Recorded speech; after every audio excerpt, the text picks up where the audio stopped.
শান্তি ভিলার 310 নম্বর রুমটা আমি দেখিয়ে দিচ্ছি। এসি রুম দেখুন, এখানে একটা সুন্দর কাবার্ড রয়েছে মিকি মাউস দেওয়া। এখানে টেবিল রয়েছে, নিচে রয়েছে মিনি ফ্রিজ, এগুলো দরজায় লেখা রয়েছে। ওয়াশরুমটা দেখিয়ে দিই, এই হচ্ছে ওয়াশরুম। দেখুন বেডটা দেখুন, বড় বেড আছে, 3 জন শুতে পারবে। টিভি, মিরর, মিররটা একটু গিটারের শেপে রয়েছে, ওখানে একটা সুন্দর ছবি দেওয়া রয়েছে।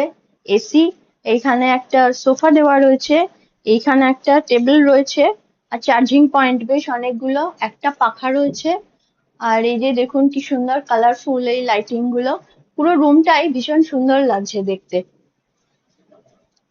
চলুন ব্যালকনিটা দেখিয়ে দিই, যেটাই মূল আকর্ষণ। ব্যালকনিতে এলেই আপনার মন ভরে যাবে, সমুদ্রের এই সুন্দর রূপ আপনারা দেখতে পাবেন। ব্যালকনিতে বসে থাকলে কিংবা দাঁড়িয়ে থাকলে আপনারা অনায়াসে অনেকটা সময় কাটিয়ে দিতে পারবেন। এই দিকটাই হচ্ছে হোটেল ব্লু ভিউ, আর ওই যে ওই দিকটা হচ্ছে রাস্তাটা যেখান থেকে সি বিচে যাওয়া যায়, মানে ওল্ড দীঘার রাস্তা থেকে সি বিচে যাওয়া যায় যেটা,